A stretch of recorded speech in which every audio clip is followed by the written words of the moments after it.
আপনারা জানেন যে আমাদের আজকে থেকে ঈদুল ফিতরের টিকিট বিক্রি শুরু হয়েছে এবং এটা 100% আমরা এটা অনলাইনে দিচ্ছি এবং 3 তারিখ থেকে আমরা এটা 9 তারিখ পর্যন্ত আমরা টিকিট দিব এবং এটাতে 13 তারিখ থেকে 19 তারিখ পর্যন্ত যাত্রীরা যাত্রা করতে পারবেন।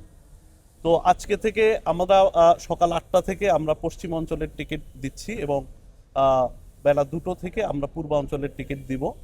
তো এই পর্যন্ত সকাল 8টা থেকে আমাদের পশ্চিম অঞ্চলের প্রায় 95% টিকিট অলরেডি সেল এবং আমরা ধারণা করছি যে এটা আজকের মধ্যেই 100% সেল হয়ে যাবে। তারপরেও যদি আমাদের সামান্য কিছু টিকিট যদি অবিক্রিত থাকে সেটা আমাদের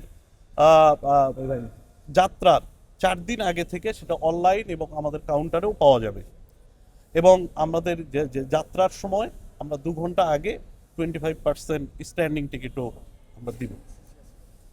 আইন শৃঙ্খলা বাহিনী আমাদের সাথে থাকবেন এবং আমরা কিছুতেই এটা অ্যালাউ করব না যে ছাদে যাতে কোনো যাত্রী ওঠে। আমরা এটা সর্বতোভাবে এটা প্রতিহত করব, কারণ আমাদের কাছে নিরাপত্তাটা সবার আগে। আর টিকিট কালোবাজারি এটা তো একেবারেই জিরো টলারেন্স, কারণ আপনারা জানেন যে আমরা স্টেশন থেকে কোনো টিকিট কিন্তু আমরা দিচ্ছি না, এটা 100% এটা অনলাইনে। তারপরেও আমাদের কাছে বিভিন্নভাবে খবর আসে। তো এটা হয় কি যে অনেকেই হয়তো টিকিট অনলাইনে কিনে আবার উনি দেখা যাবে যে ফ্রি মার্কেটে এটা আবার বেশি দামে হয়তো সেল করে। তো এ ব্যাপারে আমরা এবার সর্বোচ্চ একটা আইডি থেকে 4টা টিকিট তারা কিনতে পারবে এবং আমরা যদি দেখি যে একই নাম্বার থেকে বেশি টিকিট কাটার চেষ্টা করছে, আমরা কিন্তু অটোমেটিক এটাকে ব্লক করে দেব এবং এই ধরনের নাম্বারগুলো আমরা আইন শৃঙ্খলা রক্ষাকারী বাহিনীদেরকে দিব এবং তাদের বিরুদ্ধে তারা ব্যবস্থা নেবে। এছাড়াও স্বচ্ছতার জন্য আমরা যে আজকে যে টিকিট বিক্রি হবে তার সম্পূর্ণ লিস্ট, যতগুলো টিকিট বিক্রি হবে তার এনআইডি সহ আমরা টানায় দেবো এখানে, যে আপনারা এটা খুব ট্রান্সপারেন্ট, আপনারা দেখতে পারবেন যে কারা কারা আসলে টিকিট কিনেছে।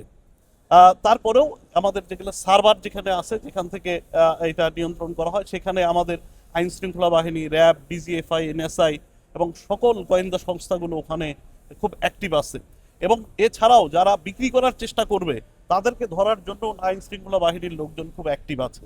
অতএব এ ব্যাপারে আমাদের জিরো টলারেন্স।